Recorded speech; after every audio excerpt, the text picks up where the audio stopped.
విక్రయించుతున్నాను. మేమే ఇక్కడ బాధితులను విక్రమిస్తున్నాడు.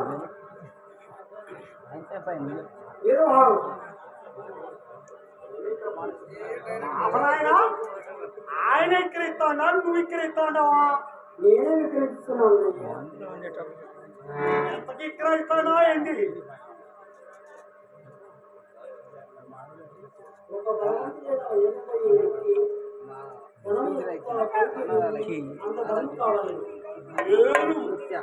ఏనుగు పైకెక్కి ఎంత ఉప్పును విడితే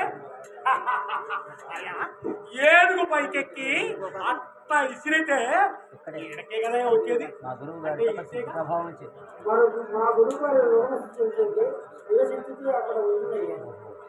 చాలా ఎక్కువే.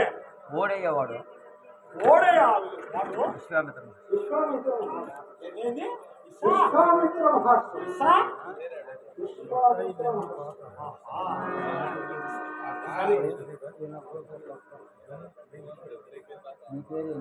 నీ పేరేంటి?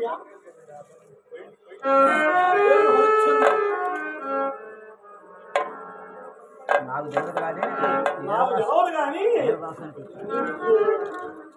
నువ్వు చేయాల్సినటువంటి పనులు తెలుసా? ఈ కుండ కర్ర తీసుకుని పోయి శ్మశానంలో పగలంతా కాపలా ఉన్నారు, రాత్రంతా కాపలా ఉన్నారు. ఎవరు బతుకున్న మనుషులు చచ్చిన వాళ్ళను తీసుకొని శ్మశానానికి వస్తారు. వాళ్ళ దగ్గర నుంచి మాడ ఒకటి, పిండరము, దండురములు, పాత ఇవన్నీ తీసుకొని పిండాకుడు నువ్వు తినేసి వచ్చిన వస్తువులు తీసుకొని ఉదయాన్నే ఇంటికి వచ్చేటప్పుడు కుండ నిండా కళ్ళు నింపుకొని ఇంట్లో పెట్టబాకు. మా ఆడది చంపేస్తాది, అసాధ్యురాలు. దాన్ని చెప్పబాకు. ఎక్కడ పెట్టి ఒకవేళ అడిగితే కళ్ళు తీసుకురాలేదు అని చెప్పు.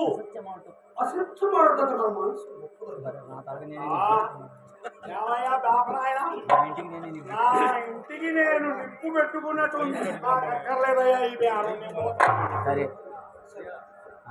కడజాతి వాడు నక్షత్రేశ్వరా. భార్య బిడ్డలు ఉన్నాడు. సరే, నీకు భార్య బిడ్డలు ఉన్నారా? ఉన్నారయ్యా, సత్యశీలమే ఉన్నారయ్యా. ప్రస్తుతము నా దగ్గర లేదు. భలే బేరమేనే. ఏ పోట్లో భార్య పిల్లలు జ్ఞాపకం వచ్చి అర్ధరాత్రి కాదు లేచి వెళ్ళిపోతే నేనేం చేయాలా? నా వదిలే ఈ బేరమయ్యా.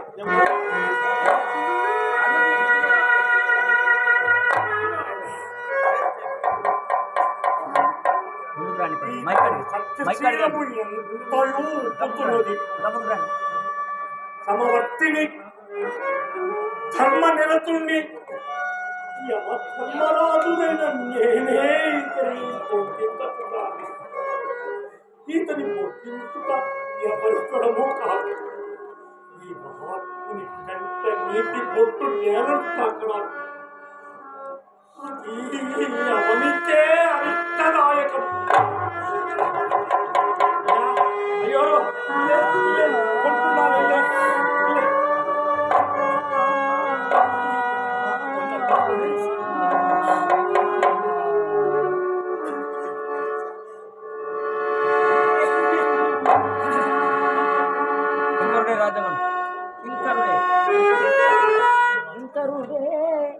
అనవయ్యా